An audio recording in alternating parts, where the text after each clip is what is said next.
sold my company for $30 million and decided to celebrate with my daughter and her husband at the most expensive restaurant in the city.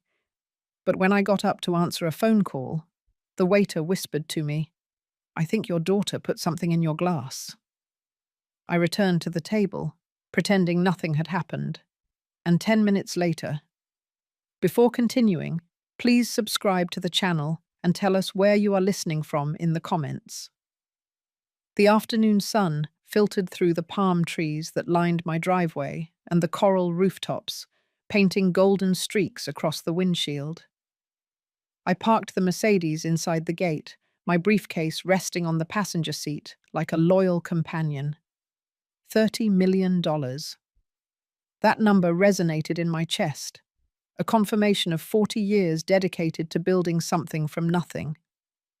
My company, my life's work, finalized that morning, was transformed into security for the years I had left. I parked and grabbed the briefcase, the leather warm from sitting in the sun.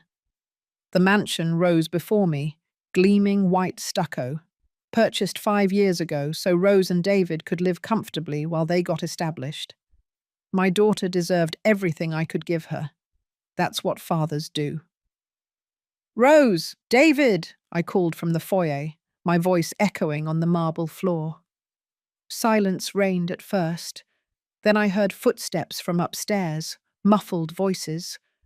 I moved to the foot of the stairs, a hand on the banister, ready to go up and share the news. "It has to be tonight," David's voice carried, cutting through the silence with a sharp edge. I froze, one foot on the first step. "What if he notices?" Rose answered, her voice tight and weak. "He won't notice. He trusts you." That is precisely the point. I gripped the banister hard. Suddenly, the briefcase felt heavier than it should. I backed away, my shoe whispering against the marble, and headed to the kitchen. What plan? Why tonight? Questions circled me like vultures, but I suppressed them, forcing my breathing to calm down. I brewed coffee, my hands performing familiar motions while my mind spun. The espresso machine hissed and gurgled. I touched the phone 3 times, my fingers hovering over my lawyer's contact, but I didn't press the call button. Not yet. Maybe I misunderstood. Maybe paranoia comes with sudden wealth. Everyone warned me about that. 20 minutes dragged by before footsteps sounded coming down the stairs. I put a smile on my face and turned to greet them. Rose appeared first, David's hand resting on her lower back, a gesture of possession. My daughter was wearing too much makeup for a quiet afternoon at home. David's smile was blinding, white and rehearsed. I closed the deal. I set down my coffee cup with extreme care. 30 million, can you believe it? That's it. Rose's composure stretched for a second too long. That's wonderful, Dad.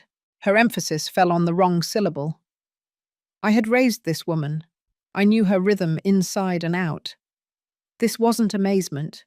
It was theatre. Congratulations, seriously. David stepped forward, his hand extended. He wasn't my son, even though he had called me Dad for 5 years. You must be thrilled. I figured we should celebrate. I shook his hand and counted the seconds until he let go. Together, as a family. Rose's fingers found her wedding ring, twisting it over and over. Of course, we are so proud of you. The words sounded hollow, like coins dropping into an empty well. I saw her eyes flick to David, looking for permission or instruction. I couldn't tell which. "Azure Coast," I said, testing them. "At 8 o'clock, my treat." David's expression shifted. Something predatory glimpsed behind his polished facade. Generous as always. The word generous carried a meaning he didn't grasp. Resentment. Anticipation. "You don't have to," Rose began. "He wants to, honey." David cut her off with surgical precision. "Let him celebrate. I watched them both, noticing how they positioned themselves between the stairs and me, how their eyes locked in a silent conversation. The atmosphere felt wrong, like the drop in pressure before a storm. "I want my daughter there. And you too, David." I delivered the words slowly, watching for any reaction. Neither flinched. Dinner was 2 hours away. I went upstairs to get ready, passing Rose's closed bedroom door.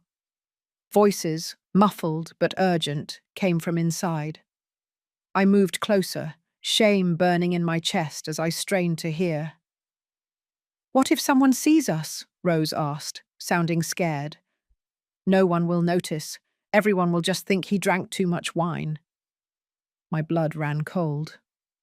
"I can't believe we're—" "Do you want to keep living here?" David's voice hardened. "Do you want the money? Then stop hesitating." Silence. Then Rose, barely a whisper. "All right. All right. Tonight." I pulled back from the door, my reflection catching me in the hall mirror. 63 years old, confident face, fool's eyes. How long had I been blind? I went into my room, locked the door, and stood in the middle of expensive emptiness. My father's antique cufflinks waited in their velvet case. I clasped them on with shaking fingers, like armor for a battle that still had no name. In the bathroom, I looked into the mirror again and made a decision. I photographed my water glass, my cologne flask, my untouched bourbon, paranoid actions that would turn out to be premonitory. I felt the phone heavy in my hand, heavier than the briefcase. Review the will. Call the lawyer tomorrow. I whispered the words aloud, making them real. When I left, dressed in my best suit, I found them waiting for me at the door. We walked to the car in deafening silence. I drove my Mercedes, my car, my control, at least for now. Rose sat in the passenger seat. David settled behind me, his hand resting on the headrest, fingers almost brushing my shoulder, marking territory. I looked at them in the rearview mirror more than the road. David met my eyes once and smiled. It was not friendly. I knew. "Beautiful night," I said, shattering the toxic silence. "Perfect for a celebration," David replied. Rose shifted in her seat. "Dad, what are your plans for the money?" I gripped the steering wheel tightly. "Plans? I just wanted to know if you'd thought about the future. Your will. Things like that." Every muscle in my body tensed. We were still 5 minutes from the restaurant, and he was already talking about my death. "Funny you should mention it," I said, keeping my tone light. We pulled into Azure Coast Circular Drive. The valet, Mark, approached with his usual professional cordiality. "Good evening, Mr. Lane. A pleasure to see you." "Good to be here, Mark." I handed him the keys, grateful to see a familiar face, someone who knew me as more than a target. Behind me, David leaned towards Rose, barely moving his lips. "Remember what we talked about?" I turned sharply. "What was that, David?" His recovery was too smooth, too rehearsed. "Just reminding Rose how lucky we are to have you." The words should have sounded grateful. Instead, they sounded like an obituary read too soon. We entered the restaurant, and I followed my daughter and son-in-law through doors that might as well have been the entrance to my tomb. But I went in anyway, leaving the briefcase behind, abandoning blind trust in its place, observing everything now with the clarity of a man who finally understands he is prey. The host led us through the main dining room of Azure Coast, past tables where other families laughed, unsuspecting of the secrets hidden behind their own appearances. Floor-to-ceiling windows overlooked Biscayne Bay, and the city lights were beginning to glitter on the dark water. Our table, right by the glass, occupied a privileged position with a spectacular view. Of course, only the best for the man they planned to destroy tonight. I pulled out Rose's chair, an old habit hard to break. She sat down without meeting my eyes. David claimed the seat facing the room, positioning himself to observe everyone and everything. I took the remaining chair, the one against the wall, which seemed perfect. I wanted to observe, too. A waiter appeared, young and efficient, dropping off menus and reciting specials I didn't register. My attention was fixed on the table setting. Rose to my left, David opposite, my wine glass just within her reach. Wine, David suggested, signaling the sommelier. Of course. I kept my voice light, curious to see how far they would take this performance. The sommelier arrived, presenting the wine list with reverence. David ordered a high-end Napa Cabernet that cost $300 a bottle. My money, your taste. I nodded approvingly, watching Rose's fingers dance on the tablecloth, tracing invisible figures. Minutes later, another waiter, older in his 40s, with an attentive look that suggested his perceptiveness, approached. His name tag read Kevin. He poured the wine with near-professional precision, filling each glass to the correct level. The deep burgundy liquid caught the candlelight, promising warmth and celebration. I watched the position of each glass, memorizing their location. A toast? David raised his glass, and the performance continued. To new chapters, Rose offered, her voice slightly strained. To family, I countered, watching them both freeze for an instant before reacting. Cheers, and glass chimed against glass. I brought the glass to my lips, but I didn't drink, setting it back down just as my cell phone vibrated in my pocket. Perfect timing, or perhaps the intervention of some force that sometimes protects the unwary. Excuse me. I pulled out the phone, glanced at the screen.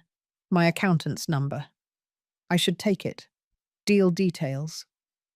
Rose's relief showed in how her shoulders relaxed a fraction. David nodded, magnanimous.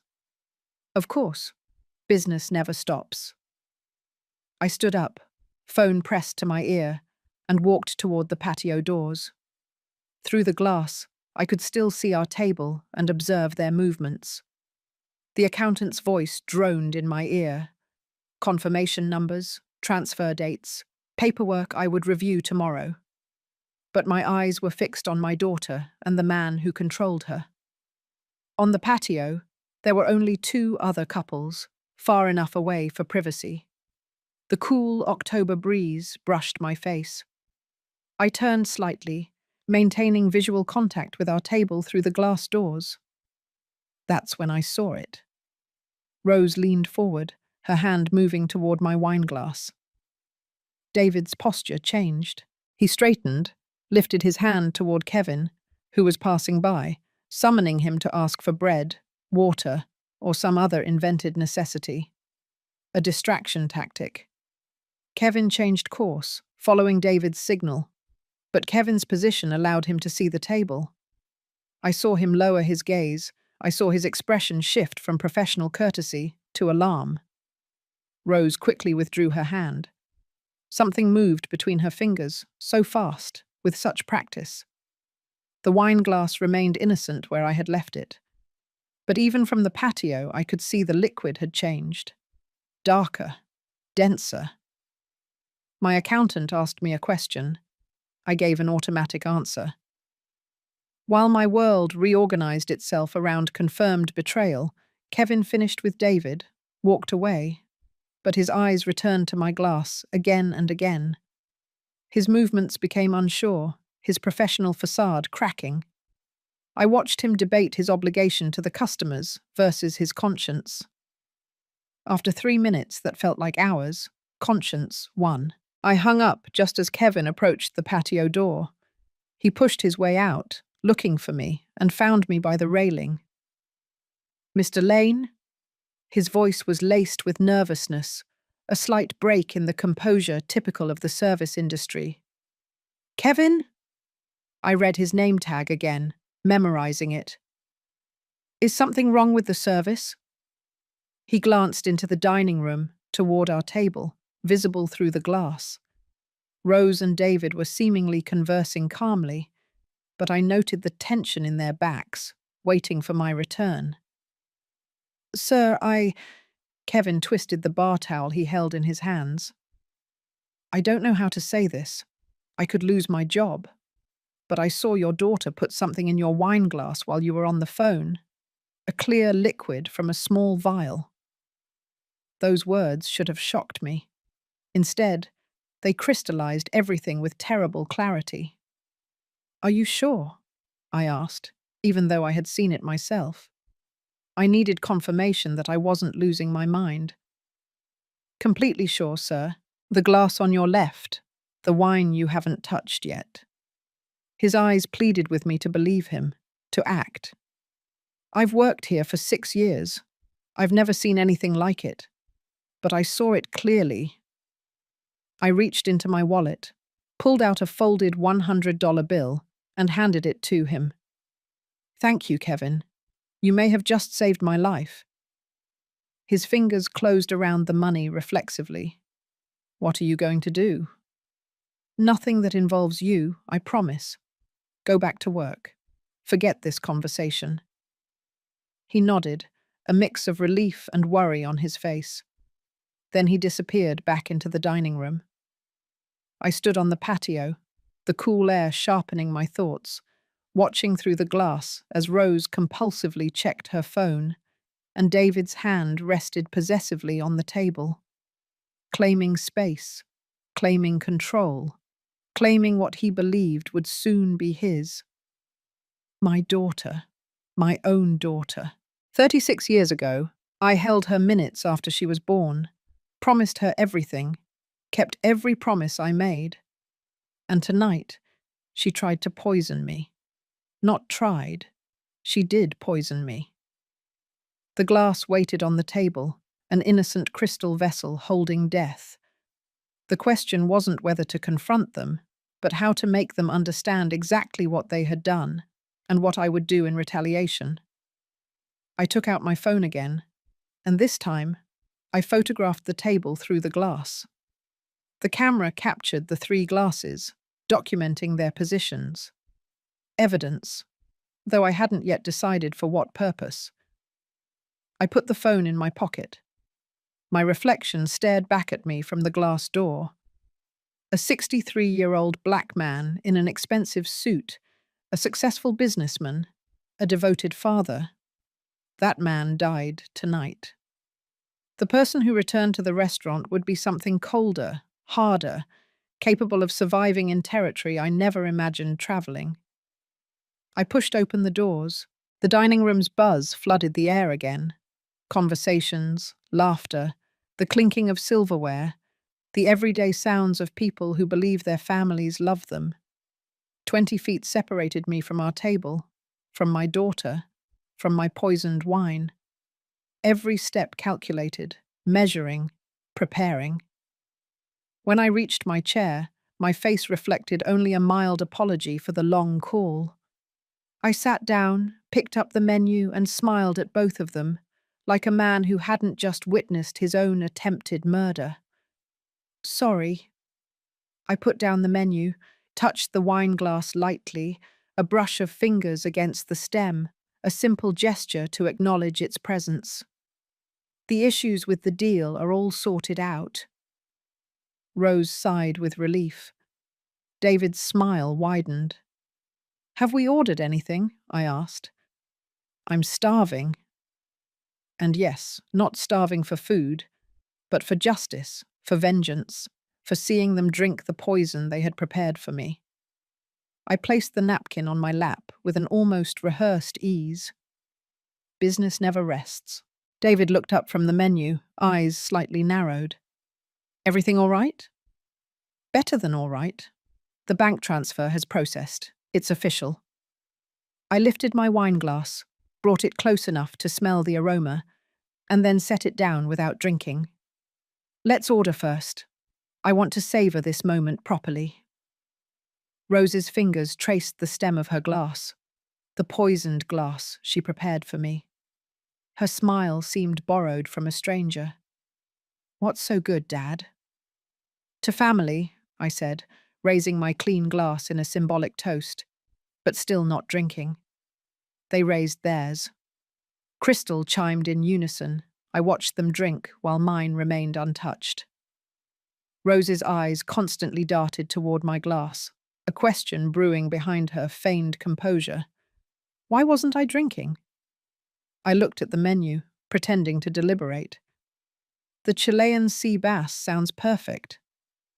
David, what are you having? The steak, rare. His choice of words was aggressive, revealing. I'm not very hungry, Rose murmured. You should eat. An important night. I emphasized the last two words, watching her flinch. She knew it was important, but not how important. The breadbasket arrived. I tore off a piece and buttered it with slow, deliberate movements. Time stretched. They waited for me to drink. I waited for my opportunity. David's phone vibrated. He glanced at it, then at Rose, communicating silently. The tension in their patience was almost palpable. "Excuse me, I'll be right back," I said, standing up. "I'll come too." Rose jumped up, almost frantic. We walked in opposite directions toward the restrooms. I counted to 10 and then looked back at our table.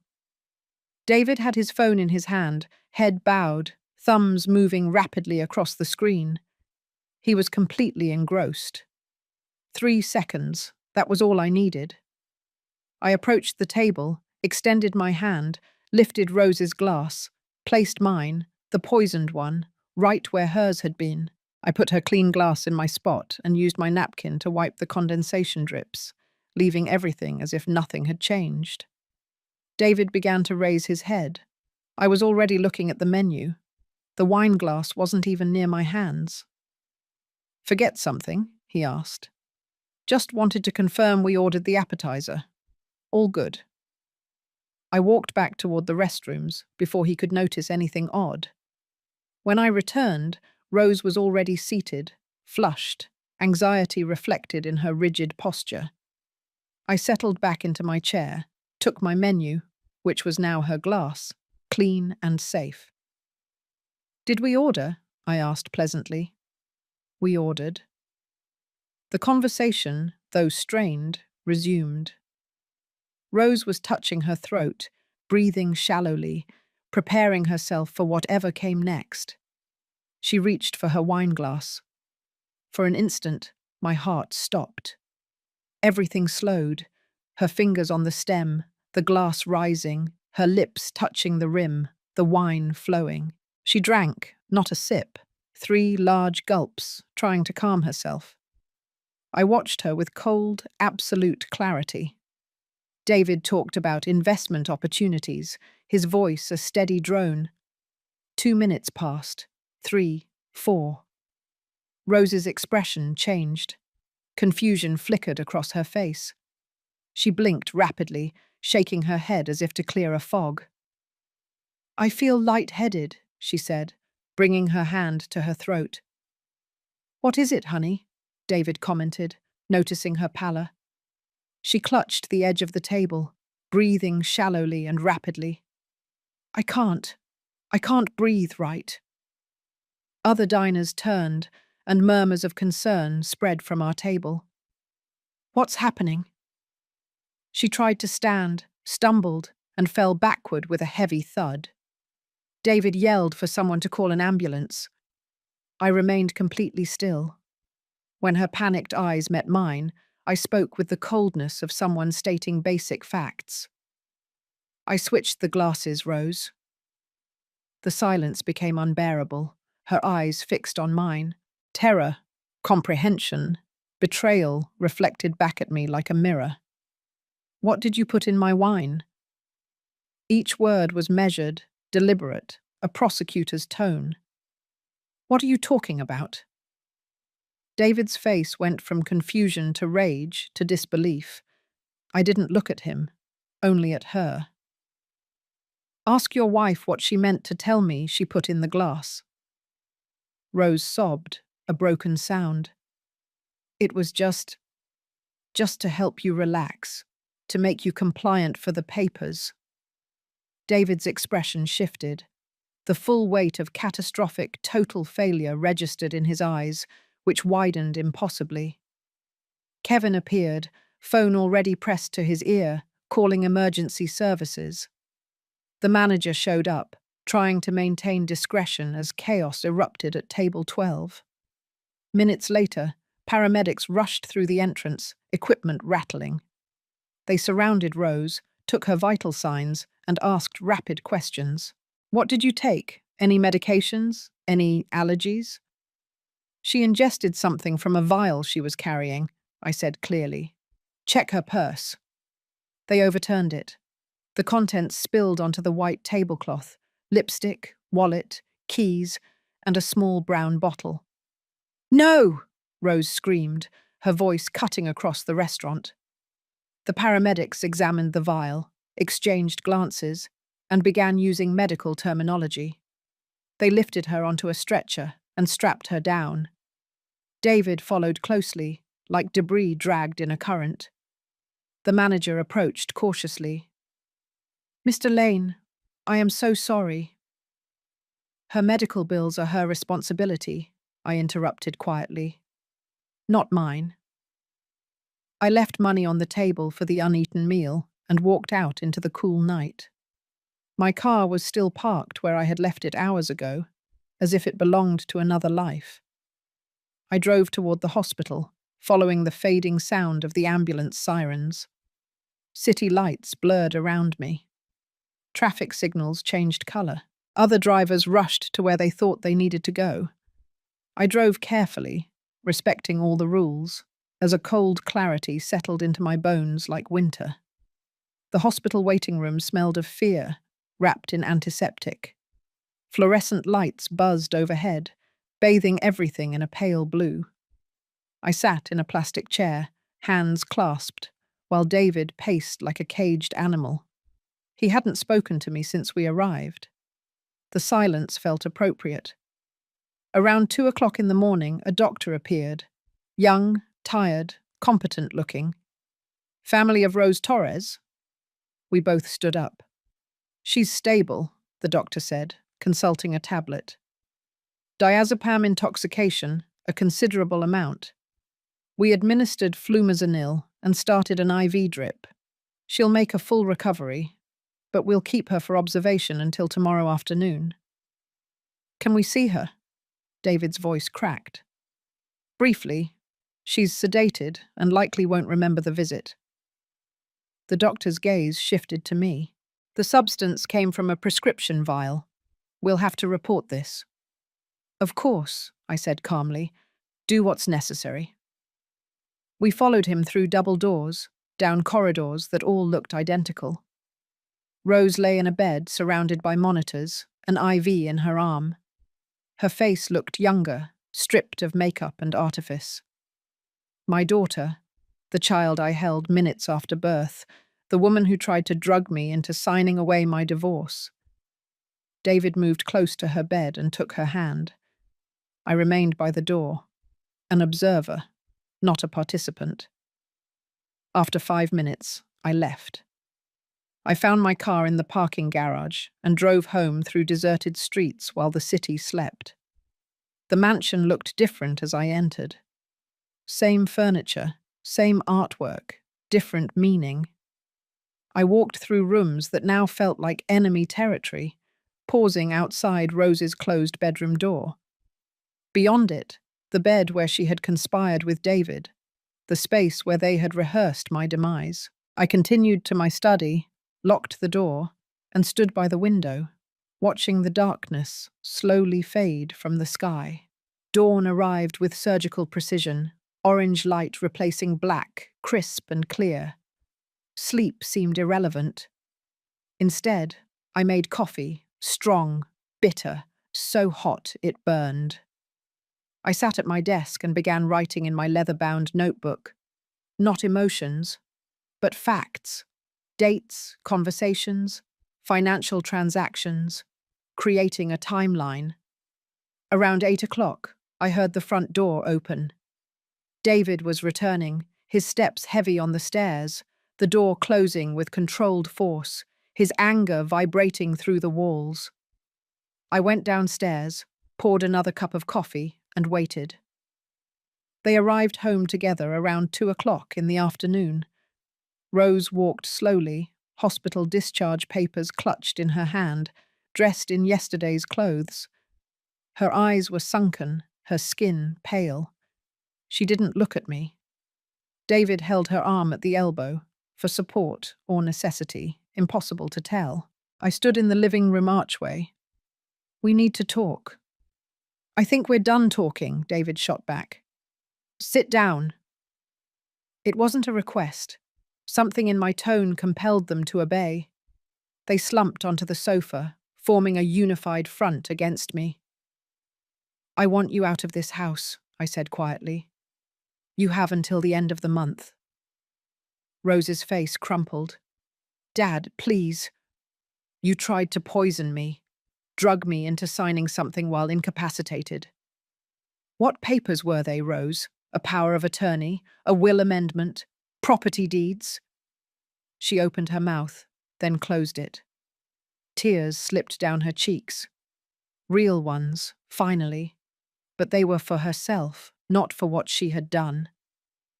David leaned forward, his voice hardening. "We can explain this. You're overreacting. She made a mistake. She regrets it. She regrets failing." I set down my coffee cup with precision. "There's a difference. You deliberately switched the glasses." His accusation hung in the air. "You poisoned your own daughter. I simply returned the gift." We stared at each other, the lines drawn, the war declared. "We're not leaving," David said flatly. "This is our home. We have rights." "No rights, no claim, nothing. I filed the paperwork at the end of February. After that, I'll take legal action." Behind me, Rose was sobbing. David's voice rose. "We'll see what the lawyers think about elder abuse and mental incapacity."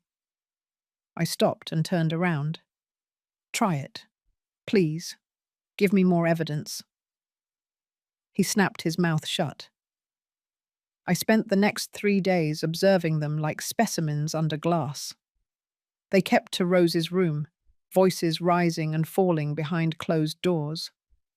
I positioned myself near the air vents, near the doors, wherever sound travelled. Old house, thin walls, secrets that leaked. On Thursday morning, I heard David on the phone. "Competency evaluation, financial manipulation by the daughter. She deliberately poisoned him. Yes, I can document his erratic behavior." They were building their narrative, painting me as the villain, them as a concerned family, protecting an old man from himself. I documented everything, noting snippets of conversation, marking dates and times, photographing the financial records I obtained, the bank statements that showed transfers of money from my accounts to theirs.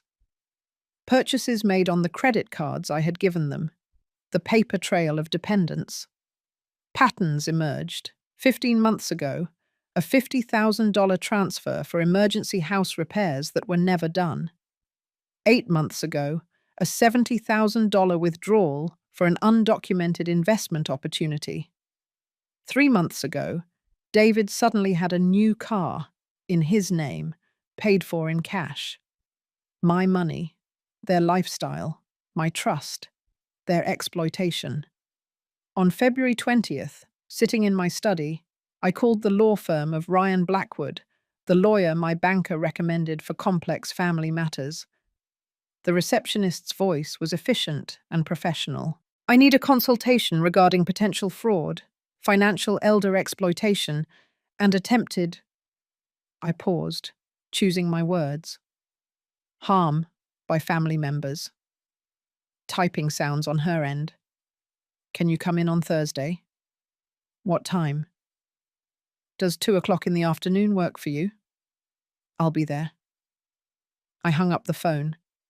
Through the window, I saw Rose and David in the backyard, engrossed in an urgent conversation, planning their next move. I will too.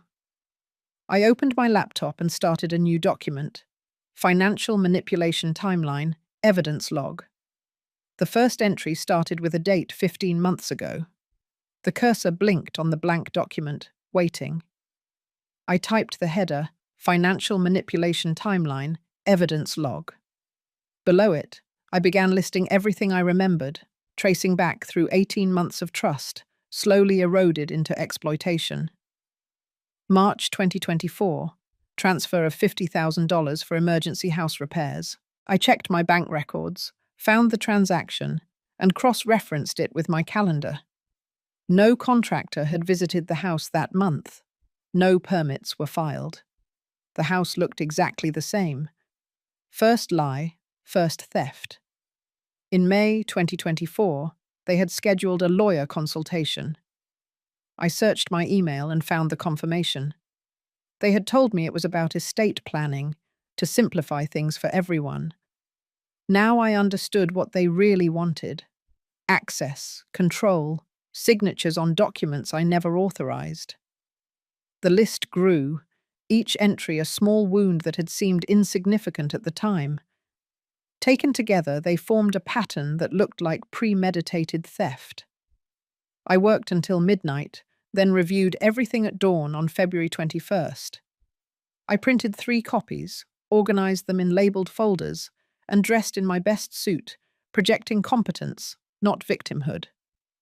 The drive downtown to Miami took 40 minutes.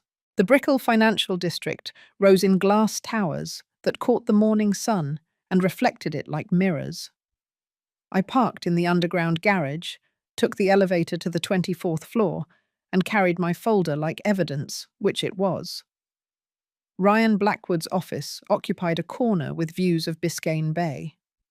The receptionist, professional and efficient, led me to a conference room where the city spread out below me like a map of territory to be defended. Ryan entered promptly at 2 o'clock, 40s, impeccable suit, a gaze that evaluated without judging. We shook hands. I liked that he didn't waste time on unnecessary formalities. I opened the folder and slid the documents across the polished wood. Everything I can document: timeline, hospital medical records, testimony. He read, without interruption, asking incisive questions and taking notes with a fountain pen that deliberately scratched the notepad. Florida Statute 825, he finally said. Exploitation of an elderly person.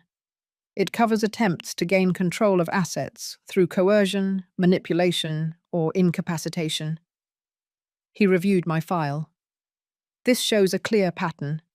The restaurant incident, the attempt to drug the person.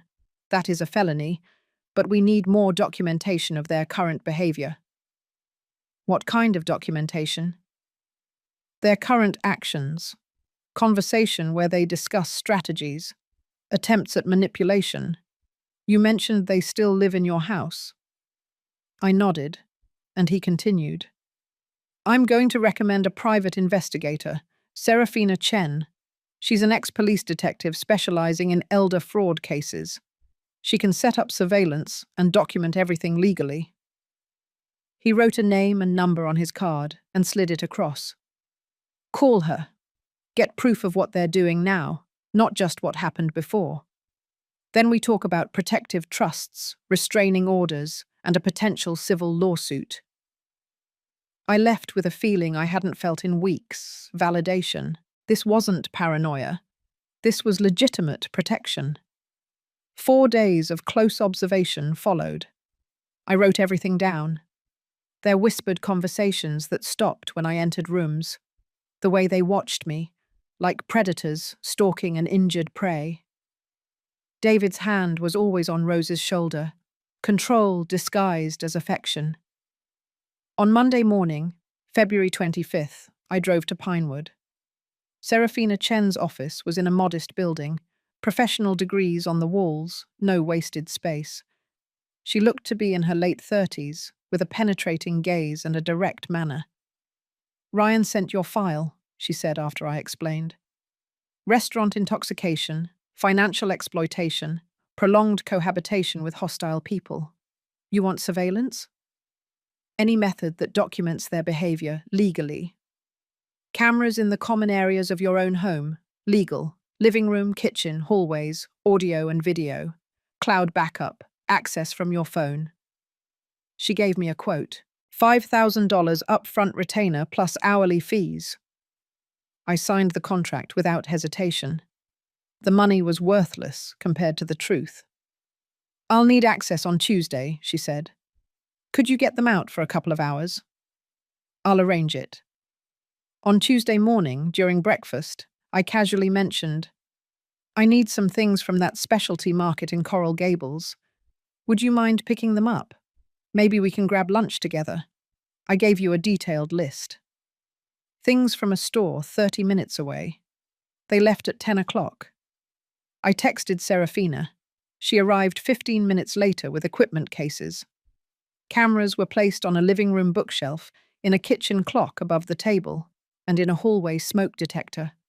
Small, invisible, recording everything. 90 minutes later, installation complete. Everything completely normal, she stated. Don't let them know you're watching. The best evidence comes when they feel safe. That night, I sat in my study with headphones on, watching the day's recording sayings. Their return from the errand, the conversation in the kitchen as they unpacked groceries. He's too quiet, Rose said, her voice tight with worry. It's suspicious. We need another approach. David leaned against the counter, arms crossed. The direct hit didn't work. Time for the indirect hit. I saved the file, dated it, and labeled it. Evidence log, entry 1. The following days allowed me to build my case. February 28th. David discussed contingency plans. March 1st. Rose worried that I was acting strangely. March 2nd. They looked up lawyers to challenge my mental competency. March 3rd. David's search history showed declarations of parental incapacity. Every conversation was documented, saved, and organized into folders by topic. I watched them conspire against me with the methodical patience of someone building a legal case brick by brick. Serafina sent weekly reports, their social media activity, online purchases, public record searches, the digital trail of people preparing for war. On March 4th, I decided to give them exactly what they wanted. At breakfast, I rubbed my temples. I've been feeling so tired lately. Their heads snapped up like bloodhounds on a scent. That night at dinner, I feigned forgetting where I had left my reading glasses. I've been very forgetful. Rose leaned forward, feigning concern. Maybe you should see a doctor, Dad. It's normal at your age, David added casually, but it's definitely worth checking out.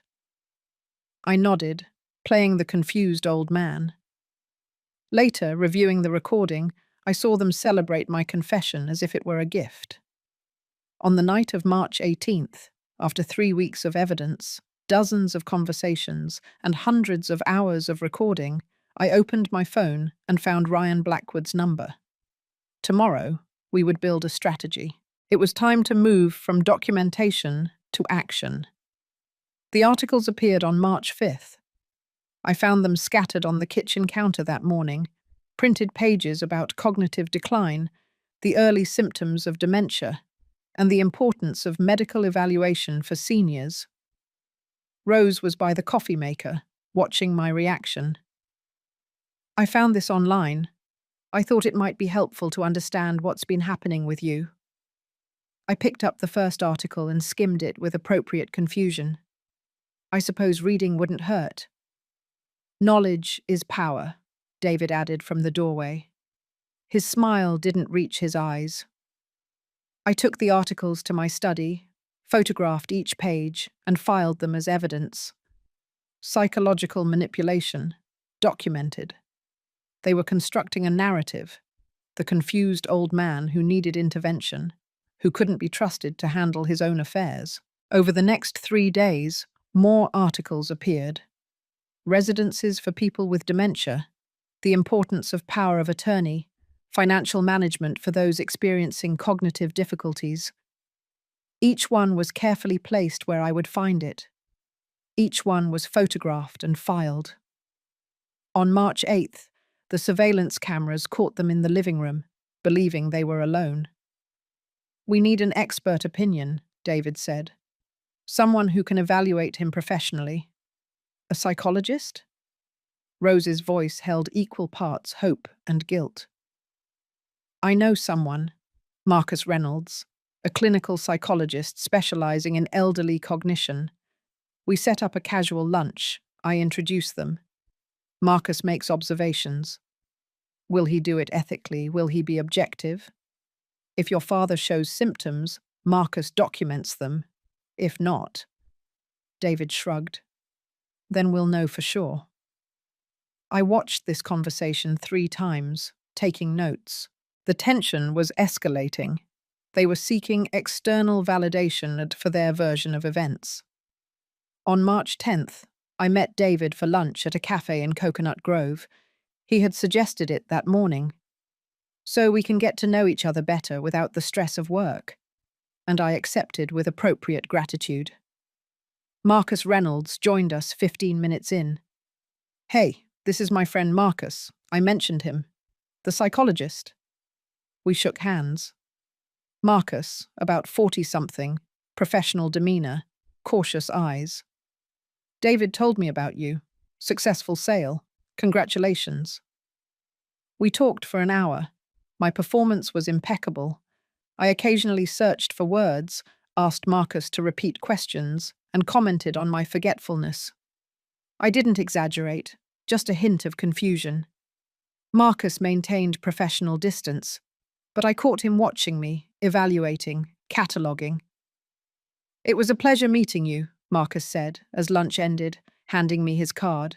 "If you ever want to discuss professional topics, I'm available." I put the card in my pocket. Evidence, not service. That night, the surveillance cameras recorded David calling Marcus from the living room, the speakerphone on. "What did you think?" David asked impatiently. "He's 63. Some age-appropriate variation in memory isn't unusual." Marcus's voice was carefully neutral. "I can't make clinical assessments based on an informal lunch conversation. But if there were genuine concerns, I could evaluate him formally. With his consent, yes, but, David, I'm not comfortable being part of this. If you have legitimate concerns about his well-being, there are proper channels." "Sure. I'm just exploring options." After hanging up, David's face darkened. "We'll find someone else." I saved that recording with particular satisfaction. Even when they tried to corrupt professionals, ethics intervened. From March 12th to 17th, I continued my performance. Small errors, confusion, repeated questions. On the 15th, at breakfast, I asked Rose about the plans we had discussed the night before, feigning forgetfulness. Her eyes lit up with excitement, barely concealed. The surveillance cameras recorded everything. Their conversations about my decline. David researching commitment procedures. Rose worrying that things were moving too slowly. On March 18th, I adjusted my strategy. At dinner, I casually commented that I had been thinking about updating my will. David suggested it given the business sale. I want to make sure everything is in order. A dead silence fell. Then Rose, trying to sound nonchalant. "That's responsible, Dad. When are you meeting with him? He'll be preparing the documents soon, making sure you're well taken care of." I left the words hanging in the air, bait in a trap.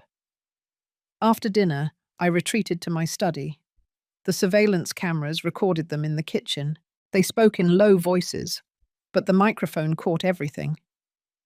"He mentioned the will," Rose said, barely containing her hope. "That doesn't mean he's changing it in our favor." David's voice held a warning. "It could be the opposite. But if he really is confused, if we document that he's not competent when making changes, then we challenge them later. Either way, we need more evidence of his decline. Real evidence, not just observations. They talked for 40 minutes, planning how to document my supposed incompetence, video, everything, record strange behavior, build a case for incapacity that would invalidate any legal change against their interests. I watched them celebrate their cleverness, pouring wine and toasting to progress. They thought they were winning. I closed the laptop, opened my phone, and searched for Ryan Blackwood's number. 3 weeks of recordings, conversations, plans, attempts at manipulation, psychological warfare, all captured with perfect digital clarity. Tomorrow, we would discuss how weeks of evidence could be turned into a legal strategy, how surveillance could be a tool for pressure, how their own words could destroy them. I had documented their plan with the same methodical patience they had used on mine, only I had done it better, with more detail, with more strategy. It was time to move to the next phase. It was time to show them what happened when they underestimated a man who built an empire from scratch, who understood that true power lay in preparation, documentation, and knowing exactly when to strike. I texted Ryan. "I have new, compelling evidence. Need an urgent meeting." He responded in minutes. "Friday at 10 o'clock in the morning, bring everything." I hung up the phone. Through the study window, the moonlight painted the lawn silver. In the house around me, they slept soundly, believing they were the architects of my ruin. They had no idea they were building their own. The morning light streamed through the study windows. March 19th, at 8 o'clock, I picked up the phone and dialed Ryan Blackwood's direct number. He answered on the second ring. "Mr. Lane, your message said you had evidence." Weeks of it. Surveillance recordings, conversations, attempts at manipulation, all documented. "I need to meet today." "This afternoon at 2 o'clock. Bring everything." I spent the morning organizing it. I created a folder on my laptop called Legal Evidence Package. Surveillance files copied, organized by date and severity. Printed transcripts of their most damning conversations. David talking about competency challenges. Rose worried about my suspicious silence. Both celebrating their supposed progress toward controlling my assets. Serafina's weekly reports went into a manila envelope, underlined and tabbed. I loaded everything onto 2 USB drives, one for Ryan and one backup. At 2 o'clock, I sat across from Ryan in his conference room, the USB drive and documents between us, like exhibits in a trial. He watched 3 hours of recording, read all the transcripts, and studied Serafina's behavioral analysis. Finally, he leaned back, fingers interlaced. "This is extensive. Multiple legal options, restraining orders, civil lawsuit, criminal charges for attempted poisoning." He tapped the trust document I had mentioned. "But first, we protect your assets. Irrevocable living trust." How does that work? Assets are transferred to the trust. It becomes an independent legal entity. An independent trustee administers it. You set the conditions for beneficiary access. Once signed, they are untouchable. Not even you can modify them. He pulled out a notepad and began sketching the structure. "We'll make it bulletproof. They won't be able to access it through lawsuits, manipulate the administrators, or effectively challenge it. How long would it take? A week if we act now. You'll transfer the majority of your assets. Keep enough liquidity for personal use. We'll establish strict conditions for Rose's eventual access." "What conditions?" Ryan smiled, a sharp, professional grin. "Whatever you want. Age requirements, financial independence, absence of pending lawsuits. In short, any measure that ensures she cannot access the money through coercion or fraud." Over the next 5 days, we built an impenetrable fortress around my wealth. March 20th. Trust structure designed. $25 million transferred to the trust. $5 million kept liquid for my use. Rose could access it at age 45, 9 years from now, if she demonstrated 5 years of financial independence and had no civil or criminal cases against her for financial reasons.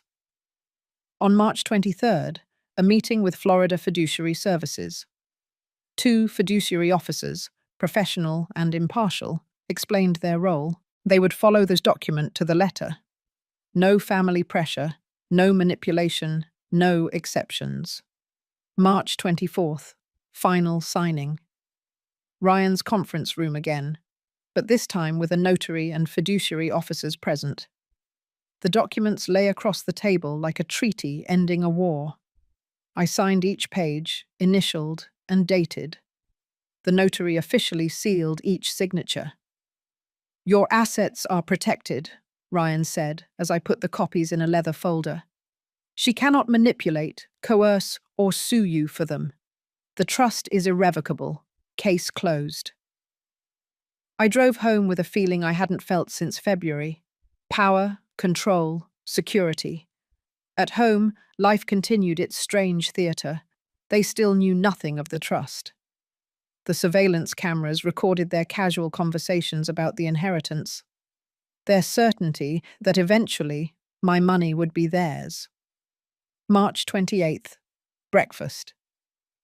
"Buttered toast," Rose mentioned, "when we inherit, as if it were inevitable."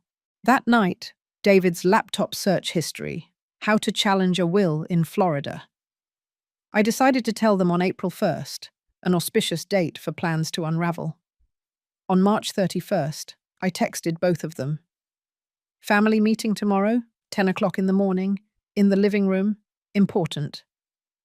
Ryan had advised doing it in public or with witnesses. They could become aggressive. "My house," I replied. "My rules." The cameras would record everything. April 1st arrived, a clear, bright day. I set up my laptop connected to the television with the surveillance footage ready. At 10 o'clock, they entered the living room, a palpable, nervous energy in the air. I stood. They sat. The sofa was lower than I was, establishing a hierarchy. "I have made decisions about my estate. I filed the trust document. I have created an irrevocable living trust." Their attention sharpened. I explained systematically.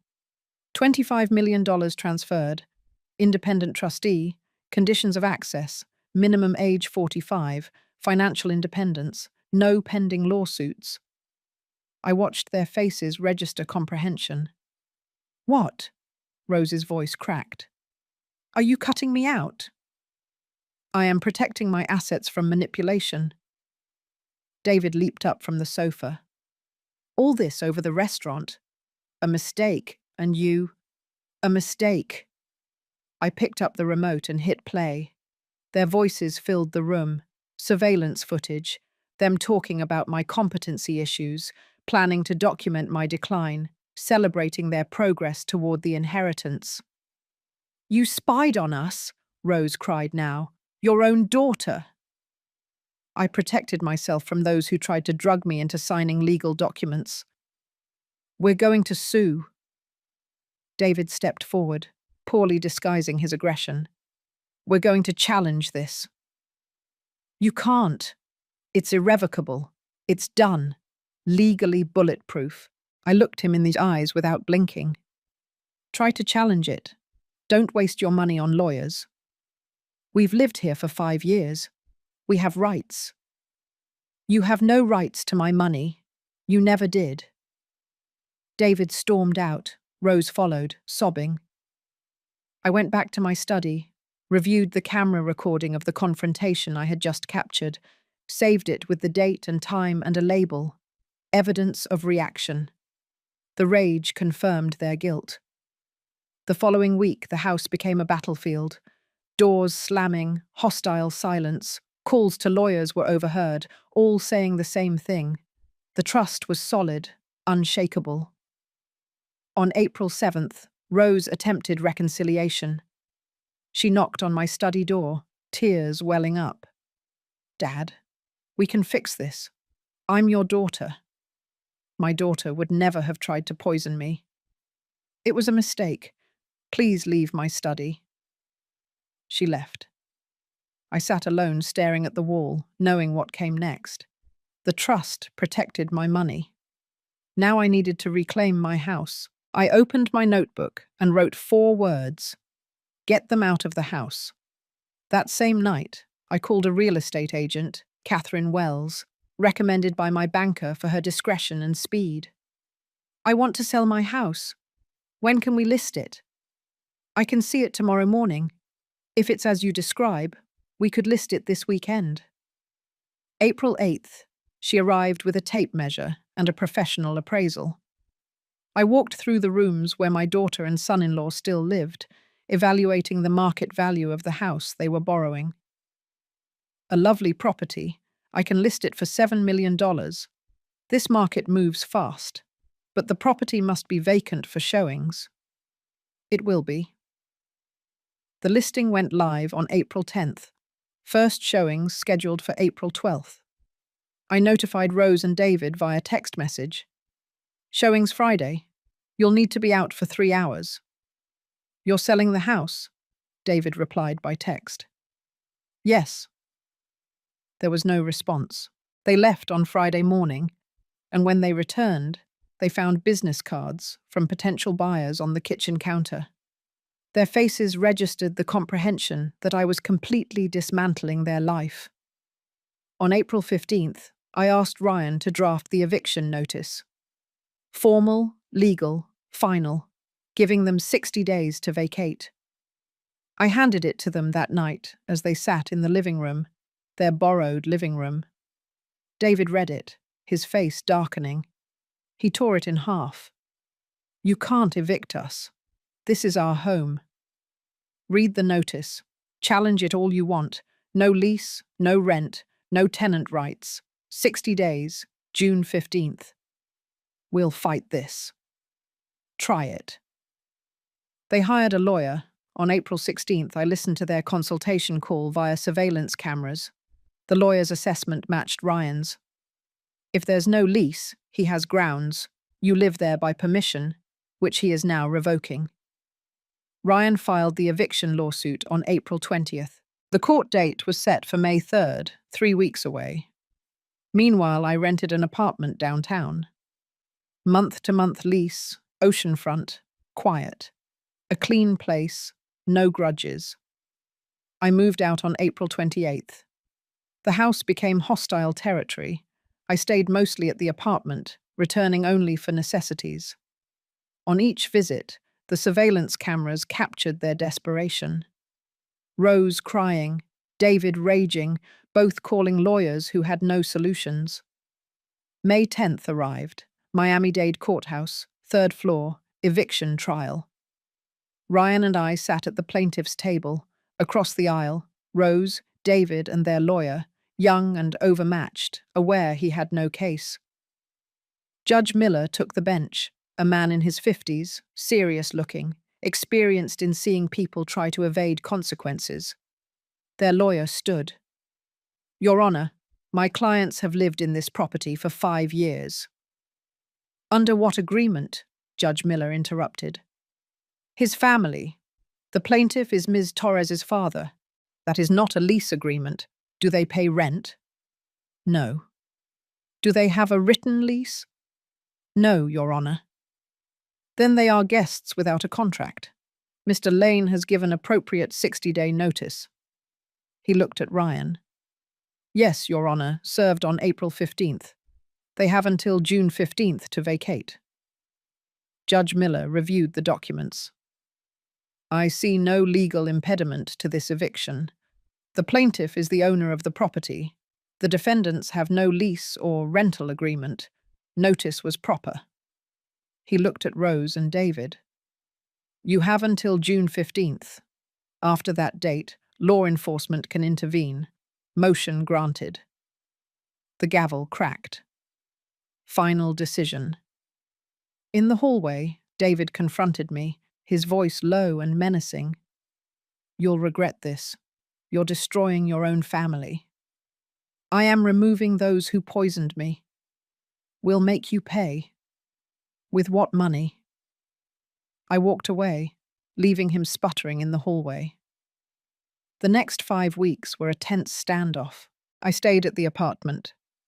They remained in the house, packing slowly, desperately searching for rental properties they couldn't afford without my help. The surveillance cameras recorded endless arguments, Rose breaking down, David's fury at their complete defeat. On June 14th, I received confirmation. The buyer of the house had completed the inspection, and the sale was approved for closing in August, pending possession handover. June 15th was moving day. I arrived at the house at noon. A large moving truck was in the driveway, loading furniture. Rose, eyes red, face haggard, gave instructions to the movers. David loaded boxes, his jerky movements reflecting contained fury. They didn't even greet me. I stood on the lawn, watching them load their possessions, everything I had bought for them, everything they had accumulated during 5 years of living off my generosity. The truck pulled away at 4 o'clock. They drove off in David's car without looking back. I entered the empty house, the echo of footsteps ringing on the hardwood floor. No furniture, no trace of them, no trace of poison in the air. Room by room, I walked through the reclaimed space, marks on the walls where pictures once hung, indentations in the carpet where furniture had been. The house felt like an empty shell, contaminated by what had happened inside. But finally, blissfully empty. My phone vibrated. Ryan, eviction completed. Ready to talk civil lawsuit? I stood in the center of the living room, my living room, looking around at the emptiness. Selling the house would erase their presence completely. But first, one more legal action, one final blow. I texted back, "Yes, let's schedule a meeting for Monday. It's time for this to be definitive." I wrote my reply to Ryan, "Yes, let's schedule the meeting for Monday." It was time for this to be permanently on the record. The empty living room surrounded me, no furniture, just the hardwood floor and the echo. I sat down, my back against the wall, laptop resting on my knees, and opened the evidence folders one last time. Months of documentation, surveillance recordings ordered by date, hospital medical records, Kevin's statement, Serafina's reports. Every conversation, every attempt at manipulation, every proof that what happened to me was not paranoia, but premeditated exploitation. I created a final chronological document, printed everything, and organized it into a tabbed, expanding folder. Each item told part of the story. Taken together, they were undeniable. On Monday morning, June 16th, I met Ryan in his office. He spread the evidence across the conference table as if it were an indictment. Civil lawsuit under Florida Statute 825.103, Ryan said, taking notes. Elder exploitation, financial manipulation, attempted battery by drugging, coercion, aggravated emotional distress, fraud, conspiracy, seeking $500,000 in damages plus costs. This isn't about money, I said. I know. It's about public record, documenting what they did. He looked up from his notes. You want consequences? Exactly. We filed the complaint on June 17th. Rose and David received the court notification in their new apartment, a small 2-bedroom unit in a neighborhood far removed from the luxury of Coral Gables. The process server reported they had barely unpacked. Their lawyer contacted Ryan a few days later, his voice tight on the speakerphone. My clients can't afford this. They're already ruined. They should have considered that before attempting to drug and defraud their benefactor, Ryan replied coldly. Discovery began. Ryan requested their financial records. Bank statements revealed the truth. No savings, living paycheck to paycheck on credit cards, drowning in debt created by their life expectations. On June 28th, The settlement offer arrived. I met Ryan in his office to review it. $50,000 payment plan, private admission of guilt, no trial. It's reasonable, Ryan said cautiously. They clearly can't pay the full judgment, but the settlement would be confidential, no public record. I slid the papers back across his desk. No, I want this to be public. I want it on the court records forever. Trial is risky. The judge could award less compensation. I don't care about the money. I care about the record. I looked him in the eyes. They tried to destroy me. I want official record that they were wrong and I was right. Ryan nodded slowly. Then we go to trial. July became the month of preparation. Kevin confirmed he would testify. The hospital doctor provided an expert affidavit. Serafina prepared the surveillance evidence for court presentation. I gave a deposition, hours of questions answered under oath, laying the factual foundation. July 25th, preliminary hearing. The judge set the trial date for July 28th. That Monday morning dawned clear and hot. I dressed in my best suit and arrived early at the Miami-Dade County Courthouse. Judge Catherine Morrison presided. She was in her 50s, known for her impartiality and strong ruling spells. Ryan had recommended a bench trial instead of a jury trial. Judges understand elder law better than average citizens, he explained. Opening statements. Ryan presented the timeline and evidence summary with meticulous precision. Their lawyer, young and out of his depth, argued that a family misunderstanding had been exaggerated. Kevin testified first. He described the restaurant incident with full conviction. I saw Ms. Torres pour something from a small vial into Mr. Lane's wine glass while he was away from the table. Clear liquid, deliberate action. Their lawyer attempted cross-examination. Could you have been mistaken? No. I know what I saw. I couldn't keep quiet. The hospital doctor explained the diazepam analysis results, dosage, dangers. Serafina presented the surveillance methodology, chain of custody, and authentication of the recordings. Day 2, July 29th, the surveillance video played on the courtroom screen.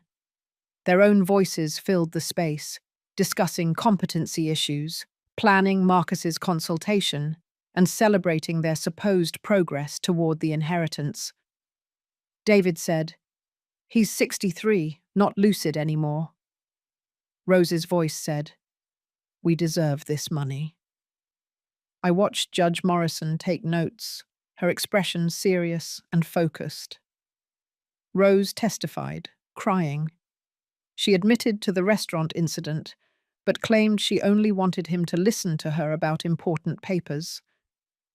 David testified, defensive and hostile. He blamed me for overreacting to a family conflict. Then it was my turn. The witness stand felt solemn, formal, everyone watching me. I stated my name, my age, and my relationship to the defendants. I answered Ryan's questions calmly and precisely. Restaurant, surveillance, trust creation, eviction. I presented the evidence one by one. Cross-examination became aggressive. "Aren't you being vengeful, Mr. Lane?" "I'm seeking accountability. There's a difference." Judge Morrison asked her own question. Why pursue a civil suit after fiduciary protection and eviction? I looked straight at her. Because what they did was wrong. It needs to be on public record. For my protection, as a precedent, for the truth. July 30th. Closing arguments. Ryan. This is a textbook case of elder exploitation, attempted battery by drugging, financial manipulation, psychological coercion. The evidence is overwhelming. Their lawyer. Family conflict and poor judgment, yes, but not criminal exploitation. Judge Morrison closed her notebook. I will issue the ruling in writing in 2 weeks. I left the courthouse in the late afternoon heat, with the satisfaction of having completed my task. I spoke the truth publicly, presented the evidence. Now justice would decide if the truth mattered. 2 weeks of waiting, 2 weeks wondering if the system would validate what I had suffered or dismiss it as family drama. I returned to my temporary apartment, watched the sunset over Biscayne Bay, and waited for the world to confirm what I already knew, that I had been right to protect myself, to defend myself, to demand justice. August 15th. The dawn light filtered over the ocean outside my balcony. Coffee steamed in my hand, bitter, familiar, comforting. 2 weeks after the trial ended, the phone rang at 9 o'clock. "Mr. Lane, Ryan, we have the verdict." I sat down, the infinite ocean stretching out before me. "The judge ruled in your favor. Total victory. Clear and convincing evidence of elder exploitation, attempted financial fraud, and intentional infliction of emotional distress was found. Judgment for $350,000 plus court costs. $75,000 in punitive damages. $425,000 total." The number seemed abstract. "There's more," Ryan continued.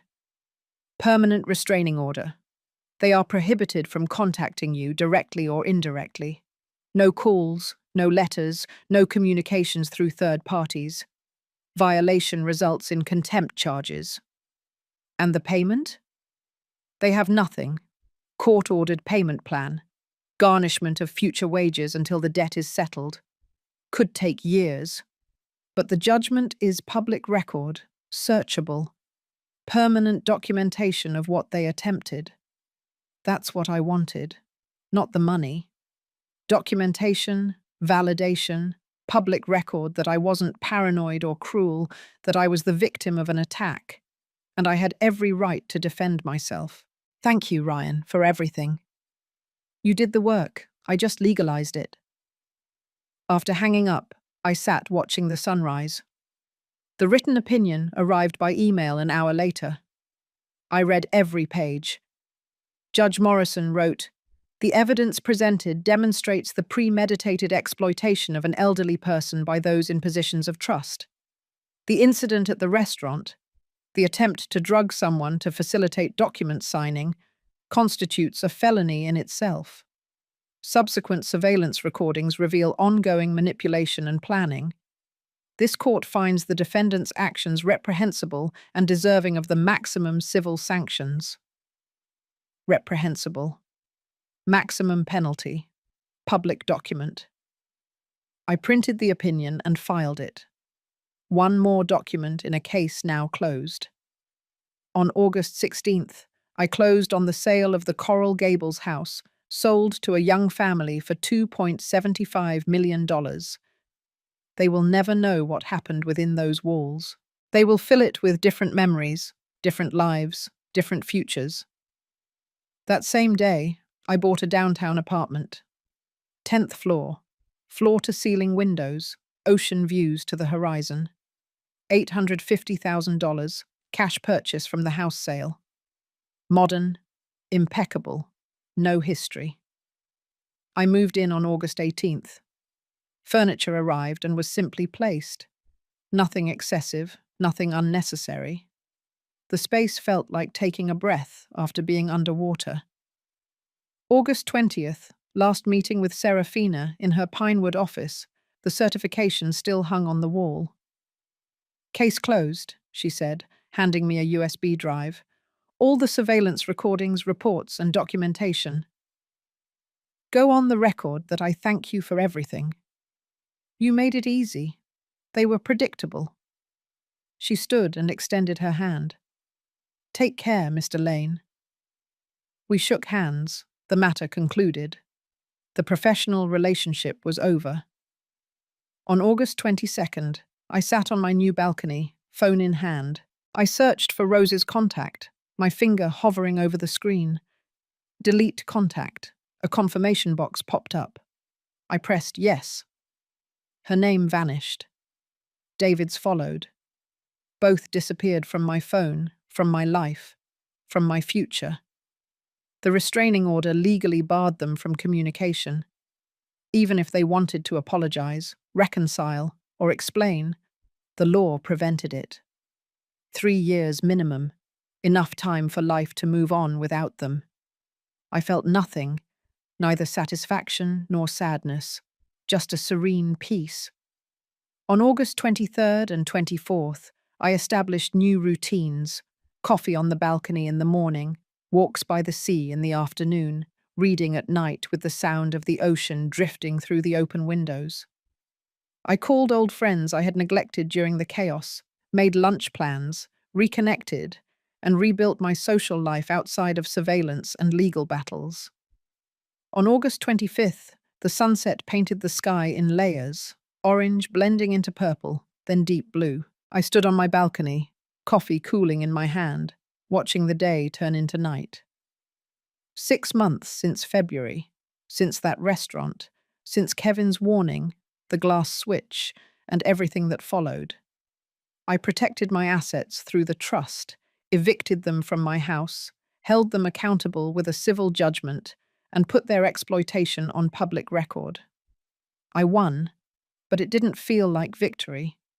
It felt like survival, like emerging from dark waters and realizing I was still breathing. My daughter had tried to poison me. That truth weighed on me, unchangeable, but I refused to be a victim. I refused to accept the manipulation. I refused to let trust make me vulnerable to destruction. The ocean stretched infinitely, the horizon line crisp and defined. Somewhere in the city behind me, Rose and David lived with the consequences, a court debt that would follow them for years, a public record that affected their job applications and background checks, a restraining order that prevented them from spinning their story or seeking reconciliation on their own terms. I didn't hate them. Hate required energy, attention, emotional dedication, all that I had dedicated to documentation, preparation, and legal battles. Now I only had peace. The sun touched the horizon, the colors deepened, and the city lights began to twinkle behind me. My coffee was cold, but I didn't move to refill it. I simply stood there, watching the cycle of nature continue, oblivious to human drama. I built an empire from nothing, sold it for $30 million, protected $25 million through an unshakable trust, lost a daughter, but saved myself. I found justice in the courts and peace in separation. Some stories end with family reunions, forgiveness, and healing. This one ended with distance, documentation, and the relief of being safe. The sun disappeared behind the ocean, darkness settling around me. I finished my cold coffee, left the cup on the balcony railing, and watched the stars appear. Tomorrow, I would call my former partner about that consulting opportunity. Next week, I would have lunch with friends. Eventually, I would date, travel, and fill my days with something other than litigation. But tonight, I simply stood here, free, protected, alone, but not lonely. The ocean whispered against the shore below. The city hummed with its infinite rhythm.